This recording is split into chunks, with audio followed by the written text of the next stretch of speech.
Hey, what's going on, everybody? Appreciate you for tuning in. We're back with another edition of the On the Ball podcast. I mean, you already know. I've got my guy here, not guarding the two, he's guarding the three. Brett, how are you doing tonight? I'm doing great. I'm doing great. I'm definitely looking forward to talking some sports tonight. Let's do it.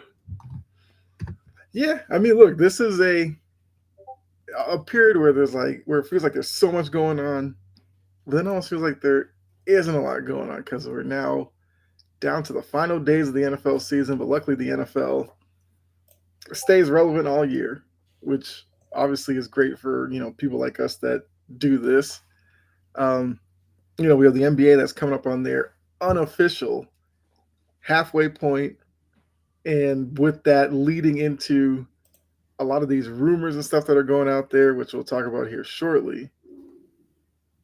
But with it being Super Bowl, we're also going to talk some prop bets and all that. Where there's those, I feel like there's always the fun ones that I like to look at. So we'll kind of end the show with those. Um, Oh, but yeah, fair so enough. yeah, because I feel like when it comes to prop bets, it's always fun to be like, oh, which team will win by whatever. No, who cares about that? We're talking like Gatorade color, anthem length, all that stuff. So I feel like we should probably start with the trade deadline, which is Thursday. We've already gotten so much action, like already, and Yeah. this is like, WNBA's had like an active kind of off season. Then it's like, okay, the NBA is like picking up on that vibe and they have really gotten it going. So I feel like the one everybody needs to talk about, the Luca AD stuff, right? Trade comes out of nowhere, happens like in the middle of the night when everybody's like, no, this isn't a real thing, and everybody's like, yeah, this is absolutely real. So I guess let me just get your thoughts on that trade. I guess when you saw it come across as legitimately happening, what did you think? Uh, so that one is kind of. At first, obviously, I thought that Champs was just straight up hacked. Mm-hmm. I genuinely thought there's absolutely no way that you are trading a generational talent in Luka Doncic for Anthony Davis, Max Christie, and a first. So, Mm-hmm. and then of course, slowly after time, reality set in. All of a sudden, it's oh wait a minute, this is real. What in the world is happening here? I don't understand. Mm-hmm. I think that Nico Harrison's just an idiot, right? When we're talking about trading a generational talent, right? Mm-hmm. You have to move and like make sure that you cover all bases. You check with every team. Hey, this guy's available. You drop a bidding war. Mm-hmm. And this guy's talking to. I didn't want to, tell all the other teams because of the backlash, and I didn't want Luca to, use his powers and pick where he wanted to go. Like, dude, what are we doing here? Luka Doncic is a guy that I think the starting point for Luka is like seven firsts. You could have gotten the biggest trade haul in history, and instead, what you do is you get a move that if you don't win in the next 2 years, this really looks like the worst trade ever. Mm-hmm. Let's be real here. This is going to go down as arguably one of the worst trades that you have ever seen if they don't win a title next year or this year. Yeah, absolutely. Nico Harrison is an idiot. He should be canned. That was absolutely terrible. And the press conference, that man got asked 3 questions and he gave you the worst answers possible. Come in Yeah. and give a diplomatic statement. Yeah, we appreciate what Luca did for our franchise, but we wanted to go in a different direction. I wish him well in LA. You know, your whatever corporate, standard issued thing we got going on here. But instead, he starts saying just the most outlandish stuff. Like, what are we doing here? Like, I don't understand how you admit, like, yeah, I didn't talk to anybody else. Like, excuse me? Like, what do you mean you didn't talk to anybody else? Like, he genuinely gives, like, and then he's like, oh, yeah, we didn't, like, they didn't talk to anybody else. Lucas said he never said he wouldn't sign a supermax. It's absolutely insane. And the fact that you told the Mavs owner and the Mavs owner laughed at you probably should have told you everything you needed to know down by when you called Rob Pelinka and you thought they were trolling. That's insane. Again, that's just insane. And the cherry on top, and this is the part where if I'm the Mavericks, I would fire him tomorrow. This man pretty much says, I already traded Luka. That's a fireable offense right there. And you didn't maximize his value. However, the fact that he said, yeah, I don't really care about the next 10 years because I won't be around. As a GM, you're supposed to look to maximize your franchise's future now and in the future. Because guess what? You might be around in 10 years if you do a good job. We've seen GMs do a good job and stay around for 10, 15, 20 years, which I'm guessing that's just something he doesn't want to do. So, overall, just absolutely terrible move. Say, yeah, no, I got my haircut last Saturday, but yeah, no, absolutely terrible move, and it's a fireable offense. And if every single Dallas Mavericks fans refund their tickets and don't go to another Mavericks game their season or for the next couple of years, I would not blame them. Right. I also want to give a shout out to those on TikTok because I did have a comment over here from Football Talk said Luka for an injury-prone AD is hilarious, even though AD the past couple of years has been pretty healthy. But I mean, I kind of see what Football Talk's trying to say. Like you just think Luka being 25, the player that he is, AD being 31, it definitely seems unbalanced in what was given for Luka. But like I said, I'm not gonna slander AD like that because, like I said, the past couple of years he's been pretty reliable. And they're going to be a good team for like the next year and a half. Yeah, like AD's still a great talent, but he's like I said, he's 32. And that window isn't going to be open for much longer. And you can play that. Yeah, he's been healthy for the last 2 years. What is this, like year 13? Yeah. He's been hurt in 10 of those years. Yeah. So more likely than not, this doesn't last. It's a mirage. And now he has to take a bigger role in the offense, and he has to anchor the defense still. So you're asking him to take on a bigger role and not expecting him to get hurt. And not to mention, here's the other factor in this because people are excited, like, oh, Kyrie and AD. Kyle, you know this firsthand. What happens when Kyrie has to take on too much of a bigger role? How happy is he normally? Exactly. That was been my biggest concern with all this because we saw it in Brooklyn, where Brooklyn was a little bit different circumstances, but since he's left Cleveland, it's been kind of disaster because he's been asked to do more and more and more. Boston, he was supposed to be the leader of that team. Team started having success when he wasn't around. He got like jealous and wanted out. So usually when you ask Kyrie to be like the guy and carry your team, he kind of checks out. He becomes disgruntled, and I think in a lot of cases he looks to get out of that situation because he doesn't want that burden on him. Say that man literally just gives up when he's in that situation. And I know any Mavs enthusiast. Well, he's not going to be the number one. He's going to be the number two. Yeah, and I watched him do the same thing and mail it in a playoff series against Boston as the number two. Kevin Durant was the number one option on that team in 2022 when they won against the Celtics. Kyrie is just, I don't really want to be here anymore. Out of that series after Tatum hit the game winner in game one. Like, he had the one good game and then just completely checked out after. He was done. You could tell. And I think this is what happens again. People are excited now that, we're going to be good for the next year or whatever. Whatever Mav enthusiasts are left. But Kyrie's not going to be happy. He's going to have to take on a bigger burden. And he's going to check out just like we've seen again John bringing up what Utah got out of all this. No, in my opinion, Utah won this trade deadline. Jalen Hood, PJ Tucker, Mo Bamba, 2025 second round pick from the Clippers, 2025 second round pick from the Mavericks, another second round in cash considerations. Look, you throw out there that you need a third team for a trade, Danny Ainge's ears perk up because he goes, I could get some remnants from this. I'll get some draft capital.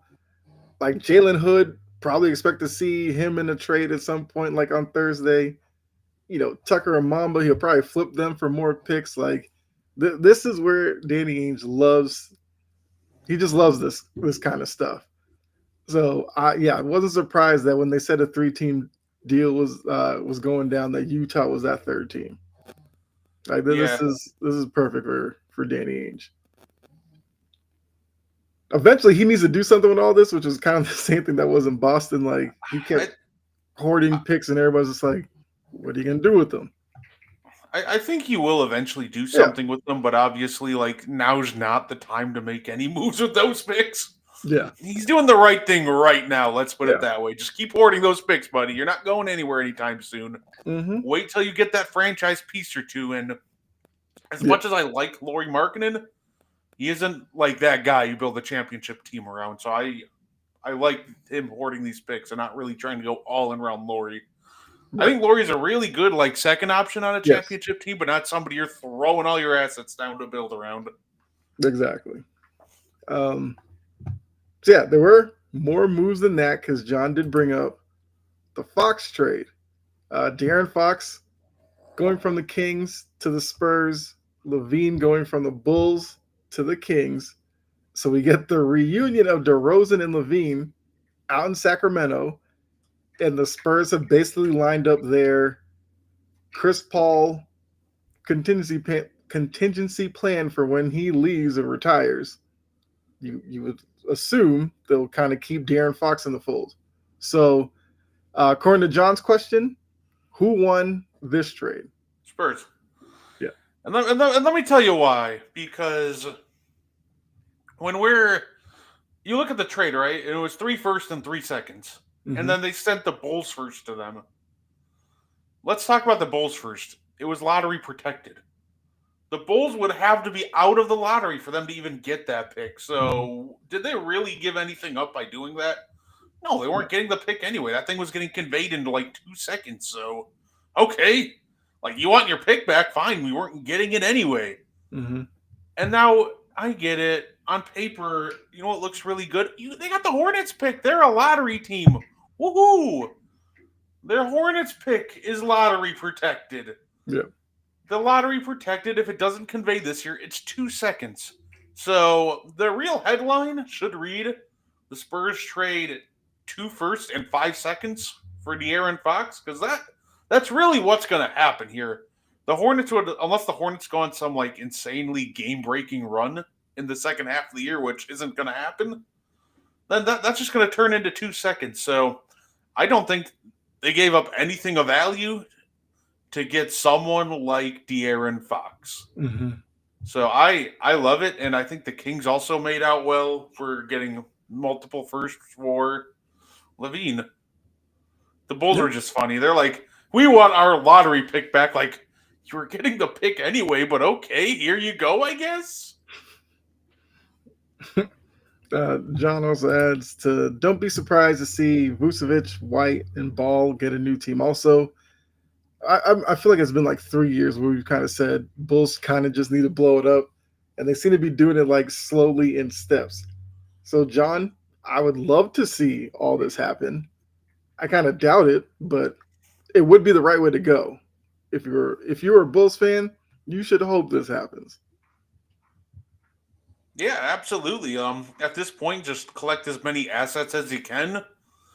Get rid of Vooch, Kobe. Well, yeah, I'd say you can keep Kobe White, but I also think trading him is probably just the right move because you can still get. He's a guy that you can easily get a first or two for. Mm-hmm. So I think that you should definitely move on from all three of those names. I think you should even if you can't find a trade for Lonzo, just buy him out.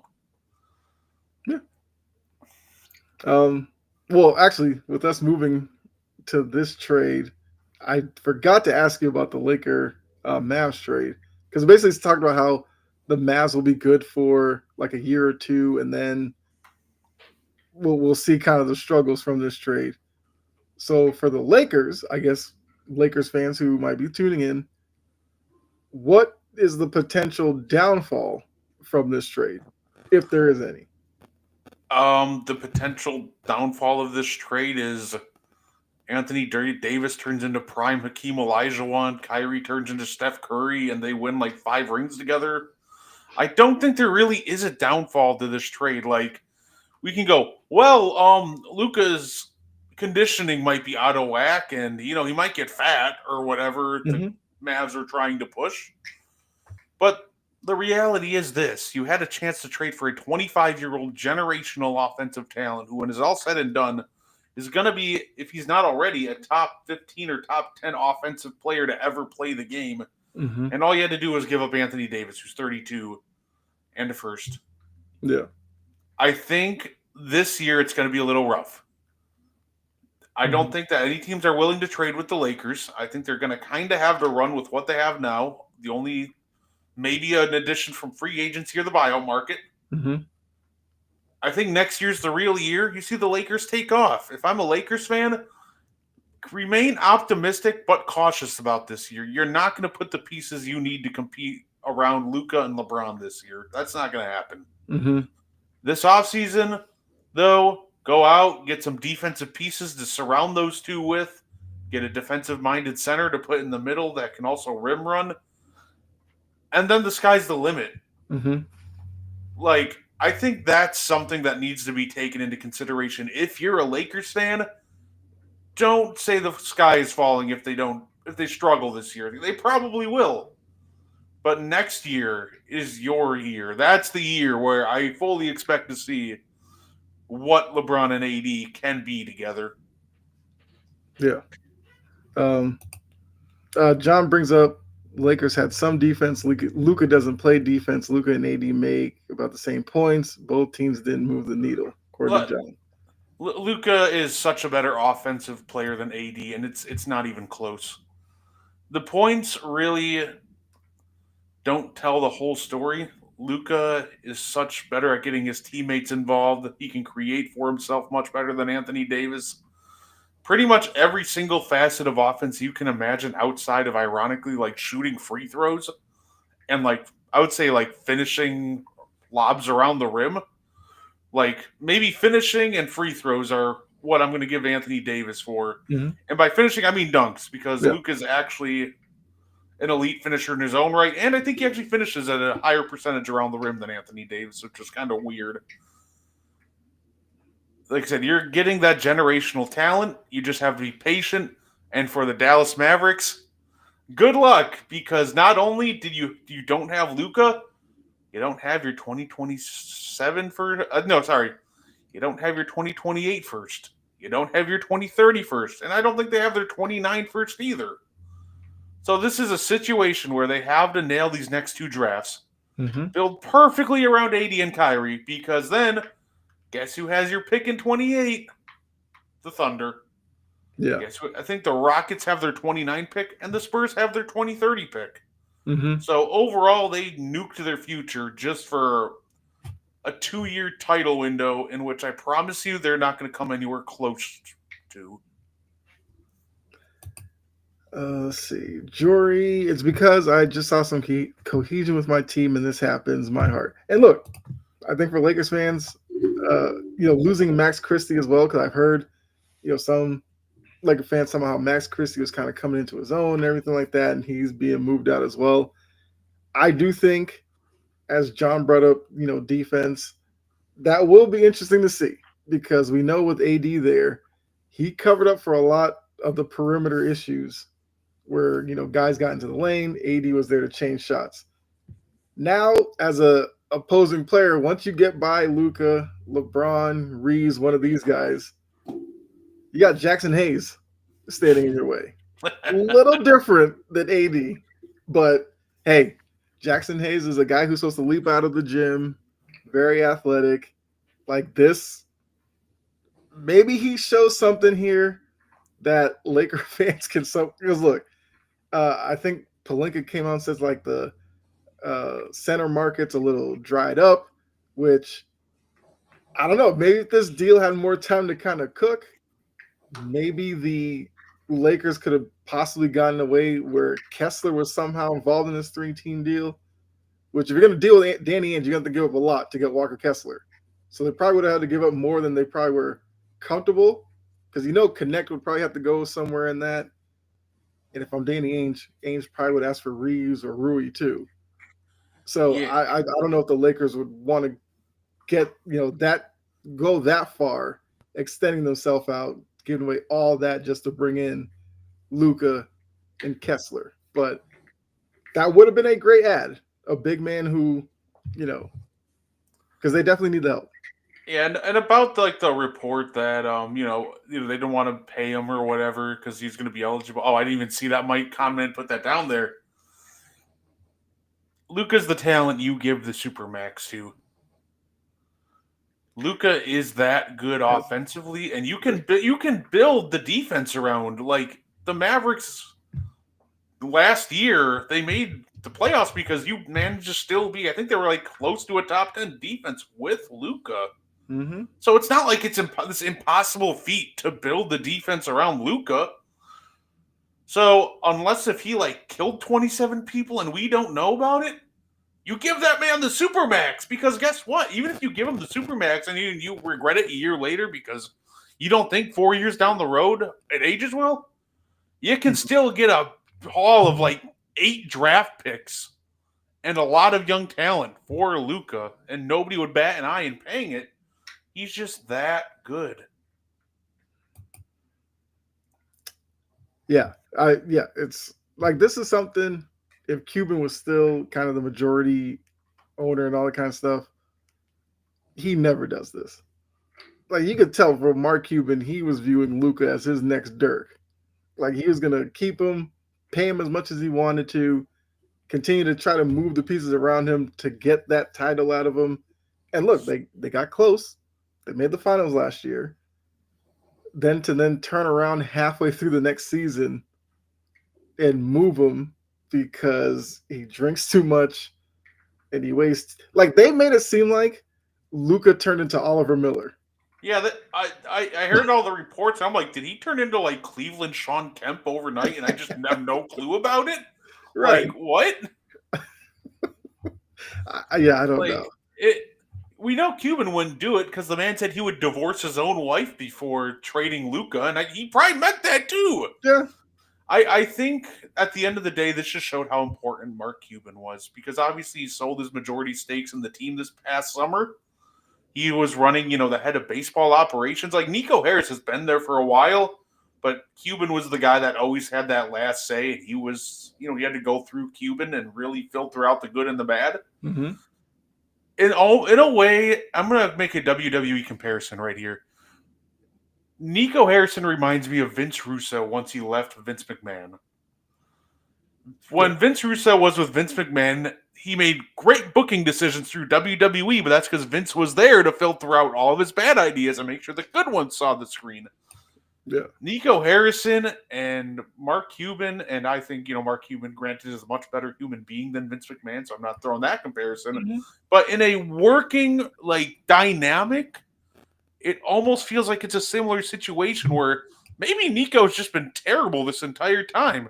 But with Mark Cuban there, he wasn't letting these bad decisions go and making the choices.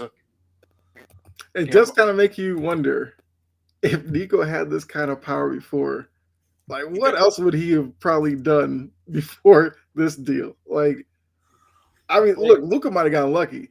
Like, he might have traded Luca to Toronto for Siakam or something, like something crazy like that. I don't know, but this was so unheard of. This would have been like the Bucks after the bubble trading 26 Giannis for 30-year-old Paul George. mm-hmm. You want it in NFL terms? That'd be like if we got the Woj bomb or Shams bomb tomorrow. That the Bengals are trading Joe Burrow for Matthew Stafford in a first. Like, huh? Yeah. Like it just doesn't make sense at the end of the day. And Jason Kidd did not want to be. He wanted to be anywhere but that room. Exactly. I guess we can touch on some rumors that are out there because there are some interesting ones. Like for instance, there are some talks about Kevin Durant making another trip through the Warriors uh, locker room for, I guess, another chance to play with Steph Curry. What would you think about that? How likely do you think it happens? Like, what do you feel about that? It'd be kind of fun to watch those two kind of, grow old together in Golden State and finish out their careers together. I'd be down for it. He had his most success in Golden State, and Mhm. if there's two places I wouldn't mind seeing Kevin Durant go to close out his career, one place would be Golden State, and the other would Okay. be OKC. I'd love him to go both of those places. Anywhere else, it doesn't really move me. Mhm. I've seen now rumors that the Mavericks apparently are interested in Kevin Durant to make a Kyrie, KD, and Anthony Davis victory. Which at that point they just don't have a Nico's got bench. that So bug now. He's got that bug. It's itching. Nico's out here playing 2K. Everybody's just waiting around. If Nico pulls that off, I don't know, man. that would be hilarious. Yeah. And then everybody's upset because he traded Quentin Grimes for Caleb Martin in a pick. Which, look, every time I see Quentin Grimes bouncing around somewhere, it's the guy the Knicks refused to give up for Donovan Mitchell. That's all I gotta say. That's all you have to say. That would be stupid and make the Warriors desperate. But they are desperate. How long do they have to compete before Steph Curry retires? Yeah. They can go out and say the right things. Oh yeah, we're not looking to make a big splash, but they're desperate. You know it. You know they want to try to win another one for Steph. Yeah. And you know he's already showing signs of decline. And you know that they want to put another piece around him. Let's be real. Nobody's moved by their smoke screen. They're desperate and they're going to make a big splash. Or they want to. Absolutely. Absolutely. What's going on, Amir? Let's go, Lucers. Okay. Hey, it fits. It fits. Yeah. Hey, fair enough. Yeah. I guess another name to watch, Jimmy Butler, who apparently has blocked several destinations because he's just set on Phoenix or bust. Yeah. So I guess the simple question, is he in Phoenix after this trade deadline? No. No. Because you're going to find a team to take Bradley Beal. Yeah. That's what's blocking this trade. I would say absolutely, but Bradley Beal's no trade clause is going to absolutely screw this whole thing up for him. Yeah. Because, what are you going to do? You got to find a team willing to salary dump for him because the Heat don't want him. And then all of a sudden, okay, now you got a team. Now, but the harder part is you got to find a team with salary cap that will take him, that Bradley Beal wants to go to. And if you think that you're going to be like, yo, Brad, you want to go to Charlotte? Be like, no. What the fuck? Are you crazy?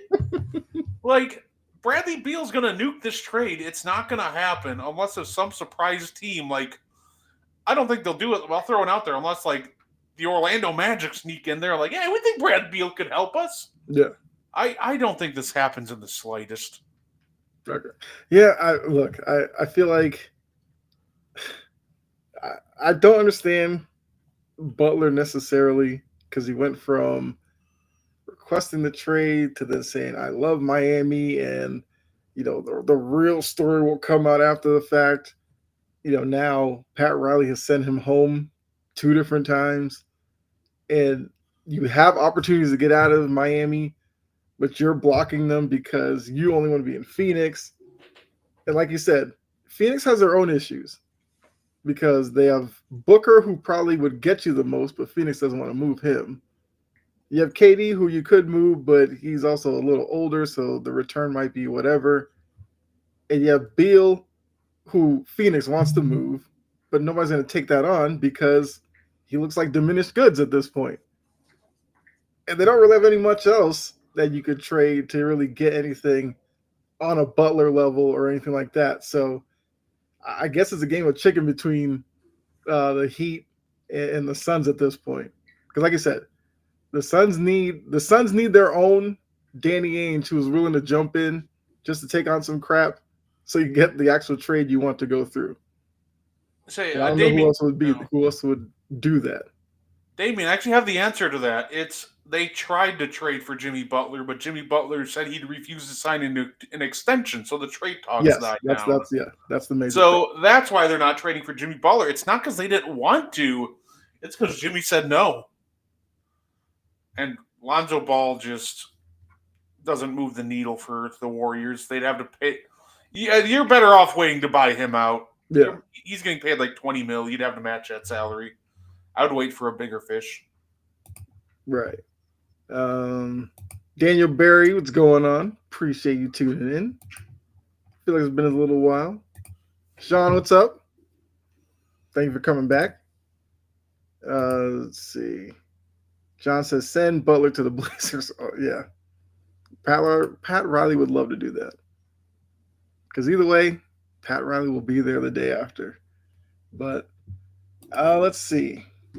I think those are like the major ones. Well, I mean, we got, like you said, Nico did swing Caleb Martin for Quentin Grimes, so he's made another deal that didn't exactly anger anybody. So I guess he's one. I don't hate the Grimes and Martin deal as much as everybody else does. I don't understand necessarily the need to send the pick. That part threw me off, but switching Grimes and Martin kind of makes sense. You can go, well, Grimes is averaging more. He's putting up better numbers. And the answer is yes, he is. Mm-hmm. But he's also a free agent this year, and Martin's locked up for the next 3. So I don't think Grimes is like such a massively better player that, you're going to regret losing him. And you might as well take the guy who's, cost controlled for the next 3 years versus Grimes, who knows what he's going to get on the open market. You might lose him for nothing. So, yeah. We did talk about this a little earlier. Gardy did bring this up about the Mavs being interested in KD, and I said, look, Nico's made that one deal. He is just itching to make another one. The one rumor I wanted to address too, I swear I'm going to crash out if the Bucks do trade for Kyle Kuzma. Let me put it this way. You want to know what impact Kyle Kuzma's making? The Wizards are 10 points worse with him on the floor. He is making the worst offensive team. And by the way, this isn't just a bad offense. It's terrible. It is trending towards being the worst offense of all time. Mm-hmm. And he's making arguably the worst offense of all time 10 points worse just by him being on the court. Do not make that move. John Horst, I am begging you. That would just be absolutely awful. Hey, Kyle, you got to wear the goggles, man. Everybody's asking for them. I mean, part of the character. What's going on, Trajan? What's up? I mean, they are like right here. I try to do one show without wearing my glasses, and everybody's coming down on me about it. Look, there we go. See, I do it for the people. There we go, for the people. Don't say I never did anything for y'all. I heard the Knicks were interested in. I mean, the Knicks are interested in everybody. If the Knicks got KD, Stephen A. might throw a party on first take the next day. Oh, He just wants anybody that's big ending up in New York. That's all he cares about. He's already throwing out like LeBron in New York. I don't want to see it. Them go to KD, go to New York just because it would be annoying. It's like when Superman takes off his glasses and turns into Clark Kent. Oh, all right, guys. All right. I did it for y'all. One night. That's all I was looking for. All right. John said here that Bruce Brown is on the move. I did see something about Bruce Brown might get bought out. But if he did, Denver might be interested in a Bruce Brown reunion. Which, look, the Nuggets, and also because the Nuggets came out and said Porter Jr. isn't on the move. But they do need to kind of rebuild some of that depth that they've lost over the last couple of seasons. I don't really know how much Bruce Brown's really been doing in Toronto. I feel like the times I've seen him against the Celtics, not really doing much. But if he gets back into, Denver situation he's used to, he knows all those guys that are there. You'd probably see a better version of him with Denver, so that would be a great get for him. But I guess we'd have to wait and see if they do that. All right, Davian. Oh, my brother, testify! We got comedians in the chat tonight. All right. At this point, the rumors I've heard the Bucks are involved in, I don't want anything. Yeah. Yeah. I actually completely agree with that. Every rumor we're in, the last two I've seen, it's like, oh, we're gonna get Bradley Beal. Oh, hey, we're gonna get, Kyle Kuzma. Like, I'd rather extend our entire team. And let's be clear, I love Chris Middleton, but I also completely get if he's moved. But we can't just move him for anybody. And that's kind of the point. Like if we would have moved him and somehow got Zach LaVine, I would have been fine with that. Mm-hmm. But I get he's not worth some massive name anymore. But we can't just move him for someone like Kuzma or Beal. That does nothing for us. In fact, that just slams our title window shut. Yep.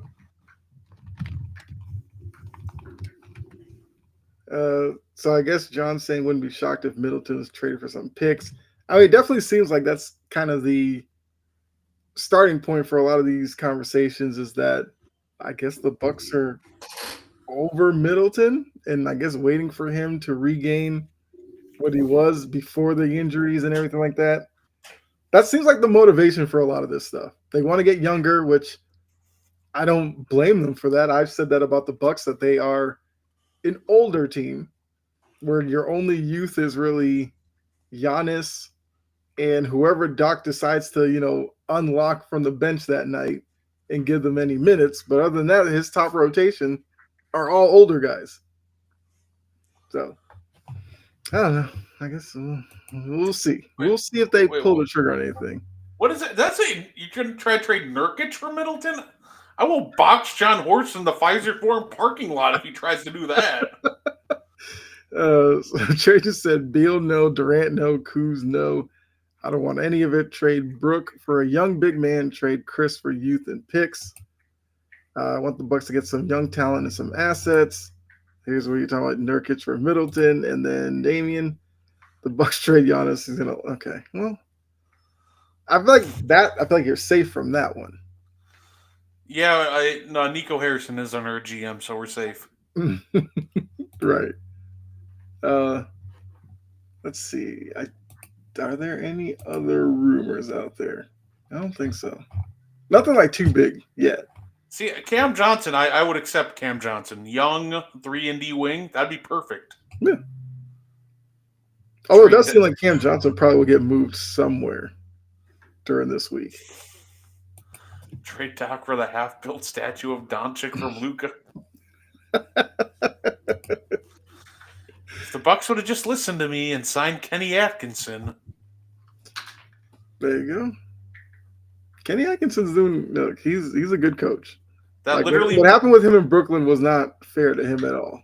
Seeing how successful he is right now is making me so mad because literally when I was asked when this whole thing happened, who would I'd have, my first name that came to mind, I kept screaming it from the rooftop. Yeah, bring Kenny Atkinson to Milwaukee, and they don't. And now he's going to win Coach of the Year, and I'm like, of course. Mm-hmm. Yeah. Well, I guess we will jump over to some NFL because, normally we go NFL into NBA, but NBA has been so crazy right now that we had to start with it. So appreciate all of you with the trade rumors and everything like that. We do have a game that's happening Sunday that signals the end of the NFL season, and it's kind of a big deal. It's got the Super Bowl down in New Orleans. You've seen a lot of media people already down there. If you are into sports radio, usually your favorite shows down there on Media Row. So you're seeing Jameis Winston in his bag as a reporter asking only questions Jameis Winston can get away with, but that's all part of the Super Bowl experience. So I guess looking at this matchup, we're obviously Eagles, Chiefs. Oh, hold on. Damien does have one last question. Thoughts on Terry Rozier, and do you think Adam Silver is going to do anything with these players making bets? I think they're going to make an example out of Terry Rozier. They're going to like suspend him indefinitely. Yeah. Like with the way he was playing, and like I thought he was already making bets, betting his own under. Like he's been terrible. But in all reality, the league ain't going to let that fly. Hmm. That's one of the things they care the most about. So I feel like he's going to get a major suspension. I agree. And hey, if you want to send a message, that's how you do it. You got to let these players know that doing that, getting caught up in these little speculation and all that kind of stuff does nothing but hurt the brand. And because of that, playing in the NBA is a privilege, not a right. If you take it away from enough players, they'll kind of fall in line with it. So yeah, I agree. Rozier, look, you typing that in, Damien, may be the last time you get to. We may never see Terry Rozier again in the NBA. But we'll see whenever they hand that down. Um, yeah. So Super Bowl, Eagles, Chiefs. I guess it's a simple question that obviously would be asked. Who do you have winning it? Do you want to throw out there an MVP and a score? Oh, this is who do I have winning it? Oh, that's see. What's tough is I really want to say Philly, right? But Mm-hmm. anytime you bet against Patrick Mahomes, it's just the stupidest thing you could possibly do. You know what though? I think I'm gonna go with I'm gonna bet on Kansas City. I think I'm gonna go Kansas City finishes the three-peat. Patrick Mahomes. They'll give the MVP. They'll give him the MVP, of course. Okay. And yeah, or everybody will be saying that they should give the refs the MVP, even though they came out with that stupid statement today. Yeah. Yeah. And the reason I say it's stupid is they should have just never addressed it in the first place. Just let people talk at that point. Yeah. But I'm gonna go with Kansas City. I'm gonna go 30-27 Chiefs. Okay. So it sounds like you're expecting a somewhat classic, back and forth type of thing, with the Chiefs just pulling it out in the end. As Trey just says, the real champion Subway, as they have an Oreo sandwich foot long. Which, just thinking about that, kind of interesting, I guess. Uh, I think for me, I think I'm gonna go crazy. I think I'm gonna take the Eagles because I do think. And look, I agree with you because it's kind of the same thing where you got to with Brady, where you were like, never bet against Brady because he always make you look foolish. And Mahomes is obviously getting to that point. And look, I picked Buffalo to beat them last week. Was 2 weeks ago, dead wrong. So I guess I'm going to jump into that pool once again and go with the Eagles to beat the Chiefs. And uh, I think MVP wise, I'll go Saquon Barkley. And I feel like it's going to be like a 27-24 type of deal for the Eagles to win it. And I guess now with getting that out of the way, the prediction and everything. Oh, hold on. We got somebody else joining in.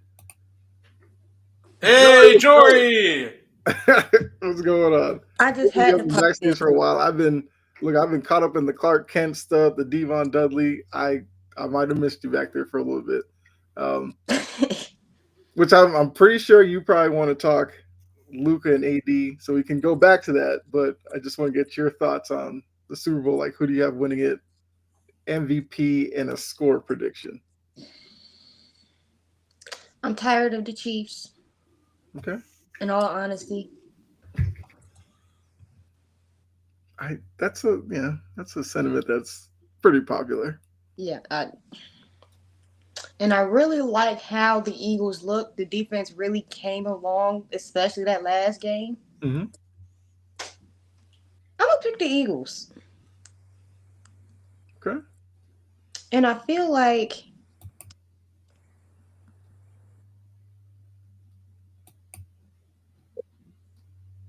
of the Chiefs a lot more than what you usually would be able to because they're gonna try to sell out and stop Saquon. True. So if I really wanted to go wonky, it's going to be one of those two receivers being the MVP. Okay. I say that. No, that's fair. I think like the Eagles feel like they should win. They have the better team, but I'm just tired of betting against Patrick Mahomes and looking stupid. So I'm just playing it safe at this point. Yeah. No, I feel like that's definitely a safe way to go about it. But look, I feel like every year you kind of see a theme with these sports champions. And look, Nick Sirianni could literally be Ryan Day. Ryan Day, everybody questioned him, wanted him fired. He gets Ohio State to the playoff. They win it all. Nick Sirianni has had his own battles with Eagles fans over the course of the past couple of years. And even this year, it seemed like if they didn't get to this point, people wanted Sirianni out. Maybe we get the best version of Sirianni on Sunday, and we see an Eagles team that looks focused. Because, like you said, if you look at it on paper, you would take the Eagles roster over the Chiefs roster. The biggest thing the Chiefs have going for them, Andy Reid, Spagnuolo, Mahomes. Those three together are very tough to beat because we know Spagnuolo's going to have a great defensive game plan, and we know how Andy Reid is with the offense, and Mahomes is just Mahomes. But at some point, somebody's going to have to do it. I think this Eagles team, if they play right, they can do it. So, like I said, I'm with you there, Jory. I think the Eagles get it done as well. But would I be crazy to think like Monday, sitting here going, well, Chiefs just won 3 in a row? No, I don't think it's that crazy. Because I feel like at the same time, while you're even with Sirianni being improved, who knows which Nick Sirianni you're going to get in the Super Bowl? Who knows? He might be a madman on the sideline. Exactly. And the last thing you need is a madman versus somebody who can take advantage of said madman. That's true. Trade is mentioned in the playoff. Kelsey, True, and Chris Jones. Yes, that's up in the playoffs. Like the Eagles are going to have to play a flawless type of game. They're probably going to have to play their best game of the season. But we know they're capable of it. It's just whether or not they go out there and execute. So we will see. But yes, so I guess to go back, since you are on here, Jory, and you are the Lakers fan on the panel here, Luka for AD, what did you think? But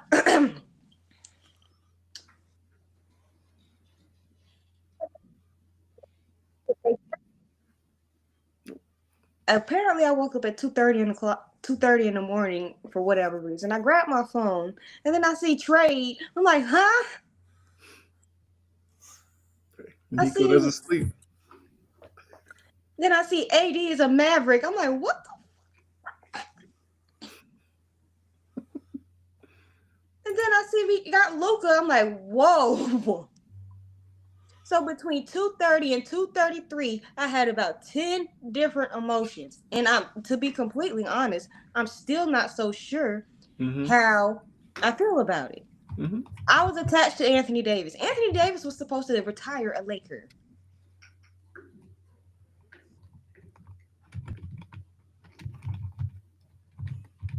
Davis, for the past few seasons, even while he was hurt, I went to bat. So the fact that I was emotional about it at 3:00 in the morning, I'm like, why? Even yesterday, I didn't believe it. Yeah. I'm like, what the? Is this real?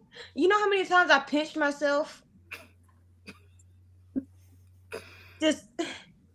Yeah. I mean, it's a trade that's going to be talked about for years. And then once Nico, whatever his name is, started talking, I'm like, you an idiot, bruh. Like, what? Yeah. I don't care about the next 10 years because I probably won't be around. So do you want to get fired today or tomorrow? Which one? Because that's exactly what that spoke to me. Hey. They want to sit here and say Luka was 270 pounds. First of all, he's 6'8". He's going to be around 230 to 250. And if he has a calf injury and he can't work out like he usually does,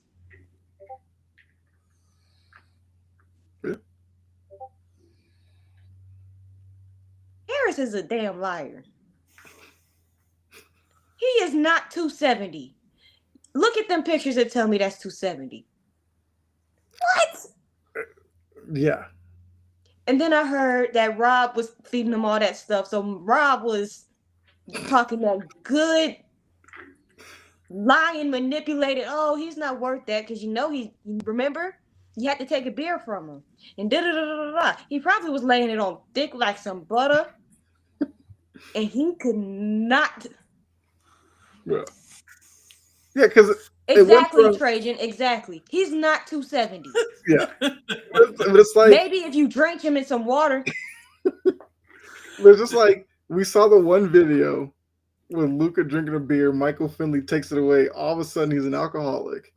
All of a sudden, he's Oliver Miller walking around it like overweight. It's just like Nico, like we can see Luka.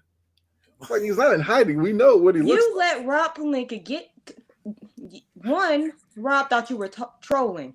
Mm-hmm. So anytime I think you're trolling and then I realize you're serious, I'm gonna get over on you. Yeah. I'm gonna play you like a flute. Yeah.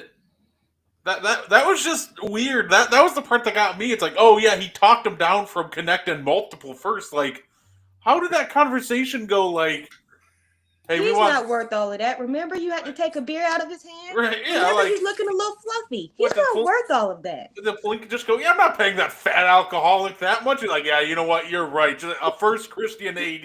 Like, all right, yeah, I'll take the drunk for that. Like, sure. How do you convince him of this? This doesn't make any sense. Nico Harrison, you better be ready to work from home, buddy, because you are not going to be welcomed in Dallas. Let me put it this way. You are the most hated man in Dallas in a city that has Jerry Jones. Mm-hmm. You are more hated than Jerry Jones. Exactly, Damian. He confused Luka with Zion. Luka ain't got no beer belly. He's just a little fluffy at times, you know. But when has I seen Luka jump and his beard and his belly jump like 3 or 4 times after it? Never. Yeah. 2 different situations. That's Jordan, you'll probably appreciate Zion did have something to say about this trade. He needs to shut the hell up. Well, just to fill in those of you watching, Zion came out and said when he saw Luka got traded, he was like, well, nobody's safe. Like Zion. This is the same person that said, well, I think I can play back-to-back games. I played for the Pelicans. Da-da-da-da. Yeah. Lakers probably hung up the phone on the first attempt. Yeah. My favorite on Twitter was there's that same sentiment, but CJ McCollum went, man, nobody's safe. And the entire comment section was, nah, dog, you're safe. Ain't nobody trading for you. Like, damn. You got to roast CJ like that, buddy. I know. That's terrible. Yeah. I think the funniest part. Talking about nobody's safe. Your hamstrings ain't safe. Ain't nobody dinner plate safe around you. But I also think it's funny that Danny Ainge said he just submitted like Utah's part of the deal and never knew what was in the deal. Because he wouldn't have did it if he knew the Lakers were gonna get Luka. He would not have did that. We know Danny Ainge wouldn't have did that. I wonder if he talked to Nico first and was like, yeah, we're willing to throw in this. Like, let us know when the deal is ready to be done and we'll hammer it out. And then he just woke up and was like, oh, we made the deal? Like, nobody told me about this. I feel like, I feel like they didn't tell him anything. And then all of a sudden he got, like, the finalized trade details from the NBA. He's like, wait a minute, what the? Hold on, Luka was available? Yeah.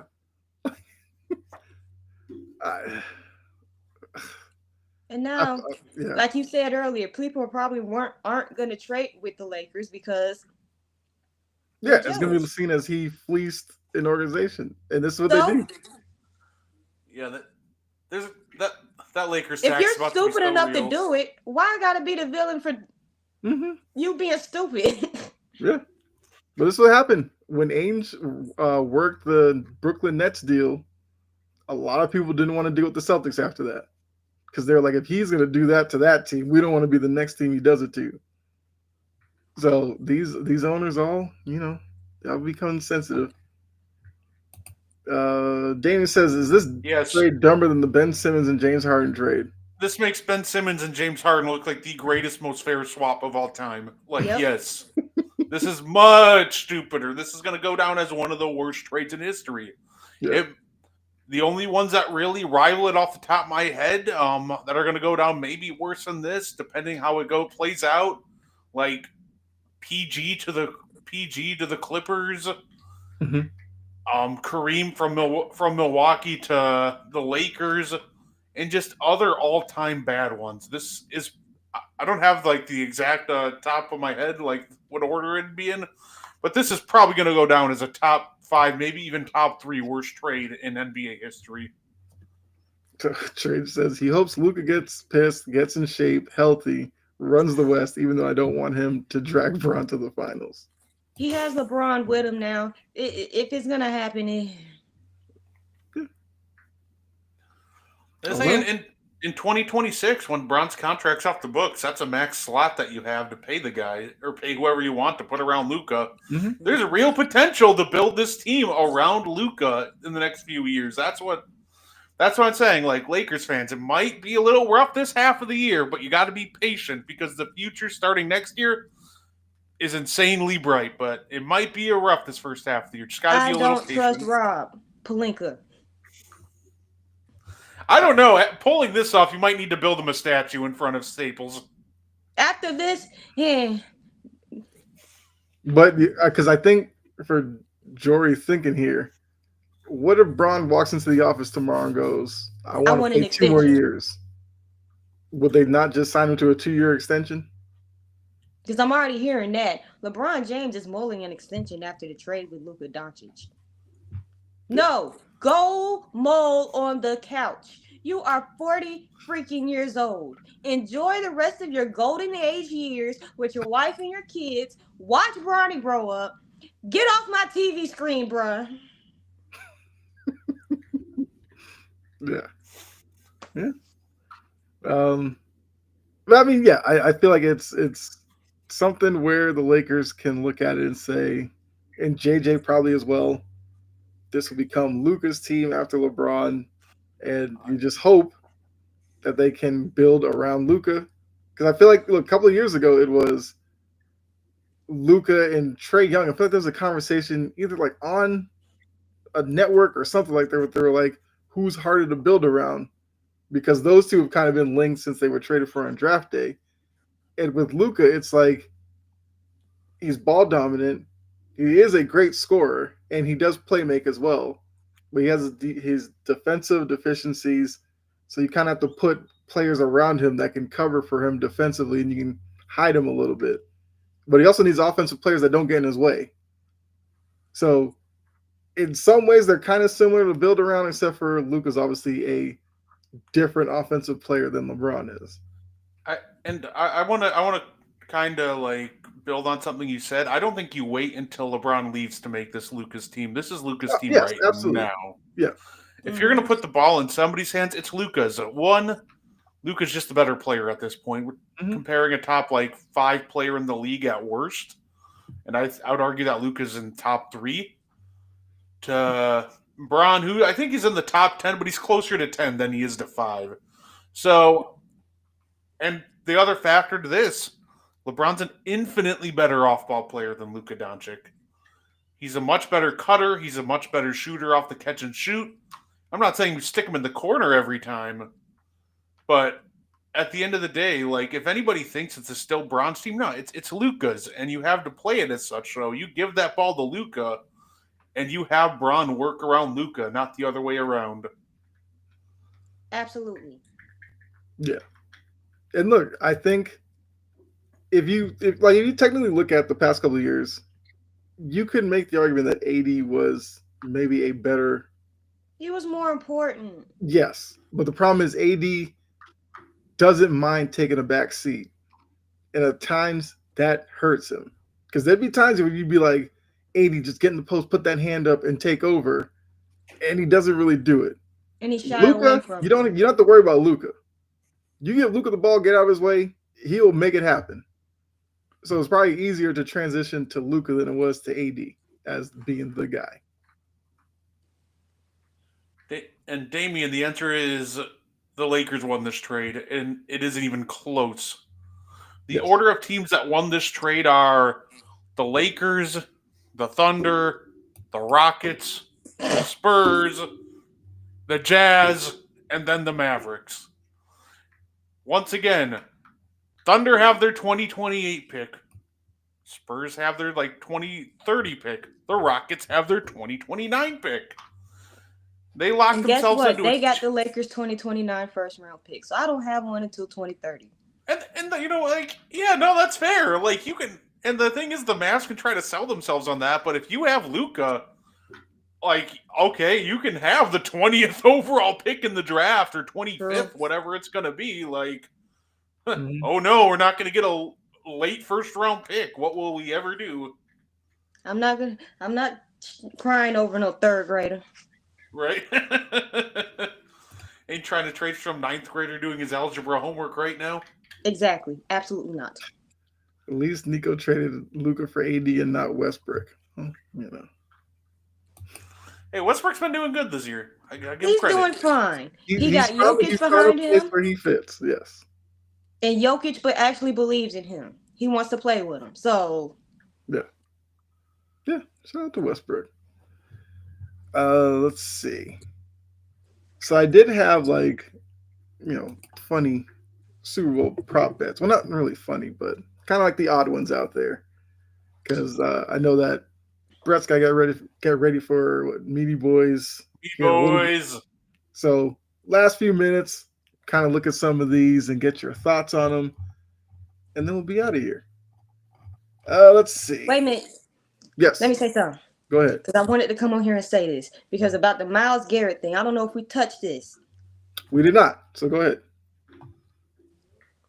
A certain fan base is crying. Trade all of our 11 picks to go get Myles Garrett. You bunches of featherbrains, you purple pterodactyls. I don't think Jimmy Haslam is that airheaded to trade Myles Garrett within a division. He might be dumb enough to give Weirdo that contract and dumb enough to offload Baker, but he ain't dumb enough to trade somebody to a division rival. Yes. Mind you, the pterodactyls got other problems to work to solve. What are you gonna do? What? Look at who's gonna be a free agent this year. Do you want Ben Cleveland? Do you want Ronnie Staley?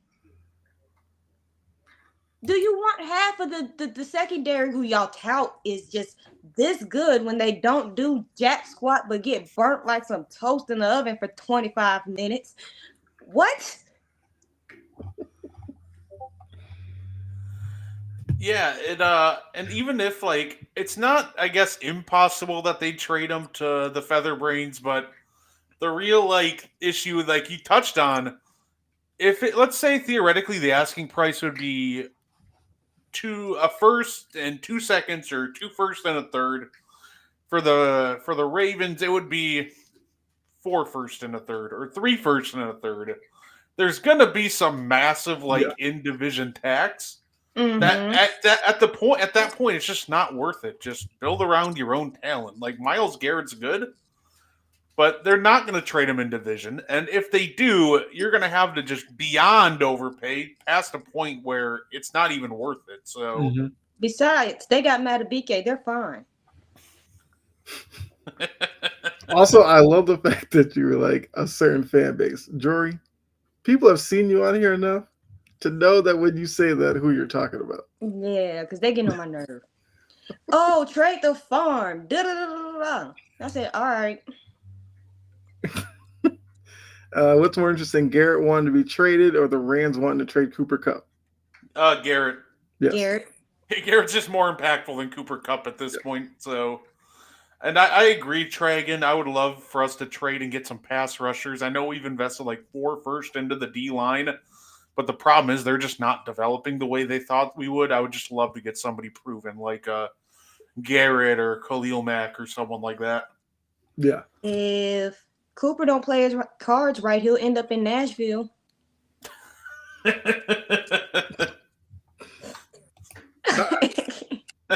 Like Cooper Cup's gonna have some suitors for sure. Like the places that will be looking at a guy like Cooper Cup, you have like a young wide receiver group, need that veteran to kind of show them how to be a pro. Cooper Cup, or go ahead. I was gonna say, give me Cooper Cup to the Bengals. He'll be cheaper than T. Higgins, and give him that wide receiver too, alongside Jamar Chase. Yeah, that's actually not a bad one. Let's see. Okay, so like I said, I did pull up some prop bets for you.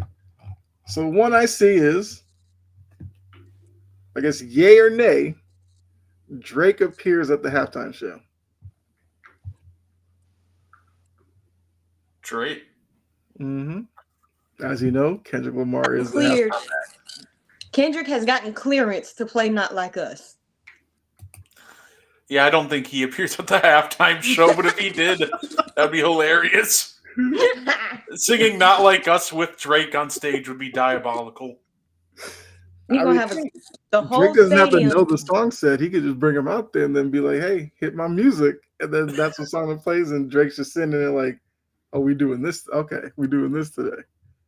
Mm-hmm. Rams grabbed Higgins, put him alongside Nakua. Okay. Let's see. I mean, they have other like halftime show. Kendrick's first song, "Humble." What do you think? It might be Mad City. Okay. I think Humble's a good one because I think he'll end with Not Like Us and not.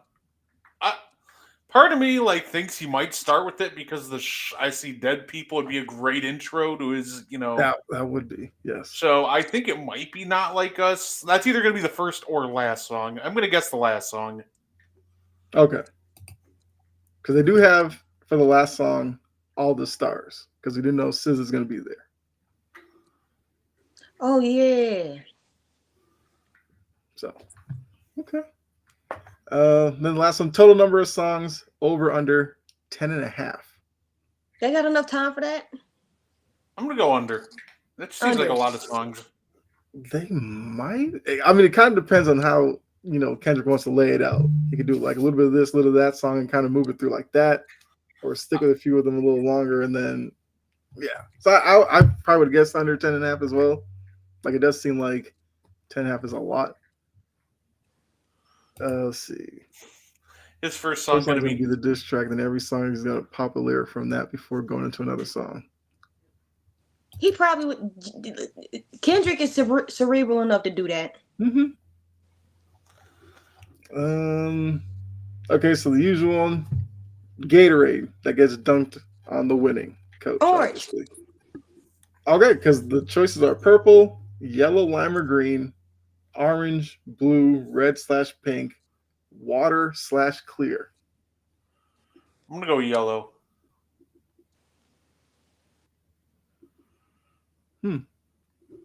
I'll go red.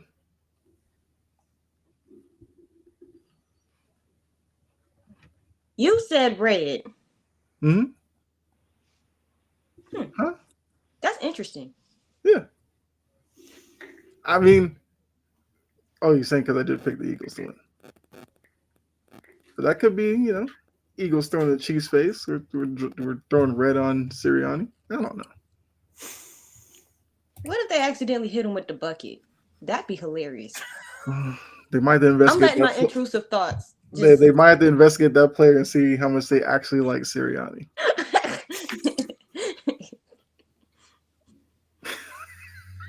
See, Damien's thinking. I like it. On Andy while he's grabbing some cheeseburgers. Okay. Train says red. Davis says green and so Davis is hedging his bets on two of them. Okay, I got you, Davian. Let's see. What was another one? This is fun. Because you'll be surprised some of these like. Is there a bet on if Travis Kelce is going to propose to Taylor Swift? There is one, yes. I'd put $50 on it. So you think it does if they happen? win? Okay. No, you know what? Did you see how she acted at the Grammys? I'm like, yeah, you've been hanging around Travis a little too much. I'm gonna. I think the funniest thing could be he proposes if they lose, stealing the entire spotlight from the Eagles out of pure pettiness. That's something that Kelce would do. That's something Travis would do. So I don't think it happens, but I think it would be the funniest thing ever if the Eagles won. Then he just did that to steal all the headlines. Let's see. And then you have mad Eagles fans cussing out Taylor Swift. Brett, do you have to go or you got a couple more minutes? I got a couple more minutes. Okay. National anthem. Over under 120 and a half seconds. So 2 minutes. Over. They always just extra. Okay. And the national anthem would be done by John Baptiste. If you don't know, he's the was it the show with Stephen Colbert? He's the musician on the band for that show, that late night show. And they couldn't get somebody more notable? Don't nobody watch. I mean, he's notable because he's like a musical genius. He just happens to be on that show. That's where a lot of people see him on a daily basis. But he does do music. But he's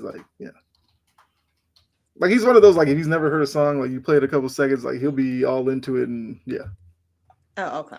Yeah. Which team will score first? The Eagles. Okay. Yeah, give me the Eagles. Eagles jump on the board first. Okay. Which coach will be shown first during the national anthem? Reed. Yep. Okay.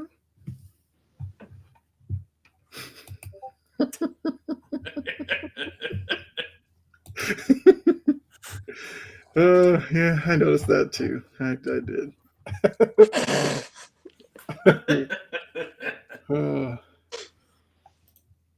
Let's see. Okay, so we said who will score first. Will the first score be a touchdown or a field goal? I think the first series, they're both going to go 3 and out. Okay. The Eagles go back down the field the second time. Sirianni does something to mess up a drive, and they kick a field goal. Okay. Please don't mention that, Damien. Actually, no. Let's have Fergie sing the national anthem. That was hilarious. I've never seen Steph Curry lose his composure like that. Yeah, that one was. Yeah, that was an experience that probably will never be. They turned that into a remix. Mm-hmm. Let's see. Let's go for one more. Okay, so here's one you can actually bet on. The jersey number of the first player to score a touchdown, odd or even? I'm going to go odd. Okay.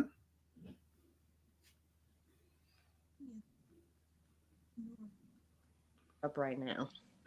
Hold on. Because I feel like when you're doing that, you got to think of who could you see scoring the first touchdown. Yeah, and then I got to think about the jersey number. Yeah, Yeah. Okay, so Trajan says 87. He would go odd. Well, because that's kind of what I thought too, and I was like, okay, Travis Kelce's an odd number, AJ Brown's an odd number, but what makes it tough is I think Saquon Barkley and Devontae Smith are an even number. Yep. So it really depends if you think it's going to be a passing or a rushing touchdown. Mm-hmm. Or if you look at the quarterbacks, maybe scrambling in for a touchdown. Jalen Hurts, he wears 2. That would be even. I think Patrick Jalen Mahomes. Hurts won. 1. Oh yeah, he wore 2 in Alabama. I don't know Yeah. where I'm getting that. What the hell? I'm Yeah, both sorry. quarterbacks are odd because 1. Mahomes is 15. Yeah, I feel like the odds favor the odd numbers because Yeah. if you get to the 1, you got the tush push. So Mm-hmm. Yeah, I'm gonna say odd. I just That's had actually a that. good point. Because like Xavier Worthy wears 1, he's odd. I'm trying to think who even wears an even one really like that. Yeah. So I guess odd is kind of the safe bet there. Which commercial appears first, Doritos or M&Ms? Because you know both of them will be there. M&M's. yeah, M&M's. Okay. I think Doritos is like planning some crazy thing. So yeah. I'm sure you said Chris Jones from 1 yard out, number 95. This might be the crazy one I see. Will the price of Bitcoin go up or down during the Super Bowl? If you're monitoring that, then more power to you. My guess is if you are betting on that, call the number. Yeah, Call the number. You need help. Yeah. Doritos, the commercials just aren't as good anymore.